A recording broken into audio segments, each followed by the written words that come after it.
देखिए, सारे लोग कहते हैं, अब आप जिक्र कर रही थी सुशांत सिंह राजपूत का, आपने उनके नाम पर पूरी इंडस्ट्री से पंगा ले लिया। यस सर, पता है क्या है, मेरा एक फिलॉसफी है कि जब तक मुझे नहीं छेड़ोगे ना, मैं तुम्हें कभी छेड़ूंगी नहीं। अब मेरे सारे पंगे गिना दीजिए, मुझे पहले छेड़ा गया है। मुझे ये लोग खुद, जैसे पतंगे शम्मा की तरफ आते हैं ना जलने के लिए, ये खुद मेरे पास आते हैं, खुद मेरे पास आते हैं ये लोग।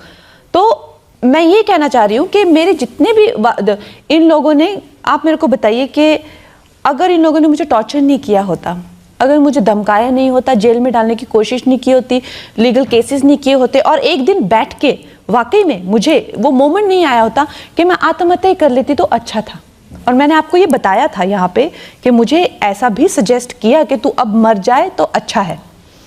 तो क्या मैं ये, क्या आप भी तो ऐसी बातें, उद्धव ठाकरे मुख्यमंत्री थे, अब नहीं सर, पानी में रह के मगरमच्छ से बैर थोड़ी करता है। आप कहती मेरा क्या उखाड़ लोगे? जो महाराष्ट्र में हुआ, मुझे गालियां दी गई, मुझे ओपनली गालियां दी गई, मुझे जो है हर तरह का अपशब्द बोला गया। मैं बचपन से ही जो भी है, मैंने कभी किसी से फेवर्स नहीं लिए, मुझे हरामखोर बोला गया।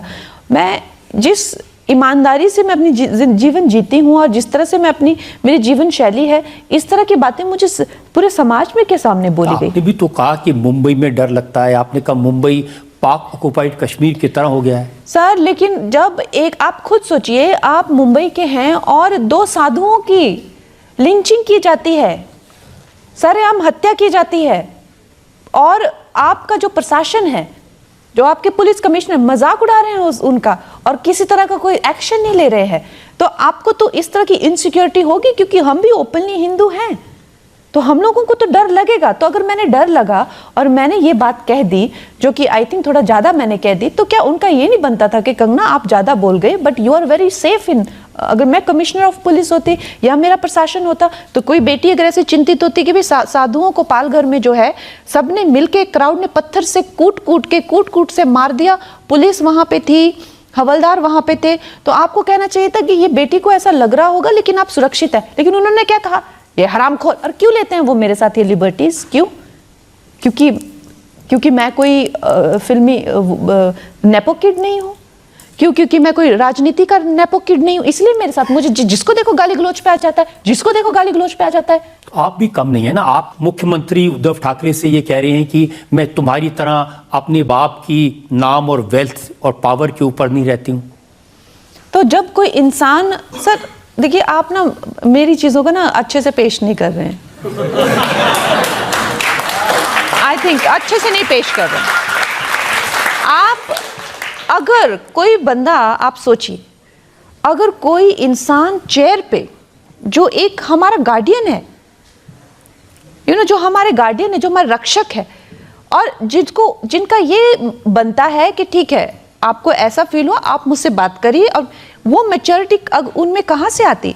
अगर उन्होंने कोई संघर्ष किया होता, जिस तरह से वो छोटे बच्चों की तरह बात कर रहे हैं, तो जाहिर है कि उनको हर चीज जो है बड़ी आसानी से मिली हुई है। और ये ख्याल मुझे आया कि इनमें किसी भी पॉलिटिशियंस के टैक्टफुलनेस या कोई पॉलिटिकल स्ट्रेटजी या किसी तरीके का कोई एक पॉलिटिशियंस की भी एक अपना चार्म होता है। वो भी हर चीज में जो शाइन करके निकलना चाहते हैं, और वो भी हर मौके का फायदा उठा के जो है अपने आप को बिल्ड करना चाहते हैं इमेज, जो कि एक टैक्टफुल पॉलिटिशियंस होते हैं जिन्होंने मेहनत से ऊपर आते।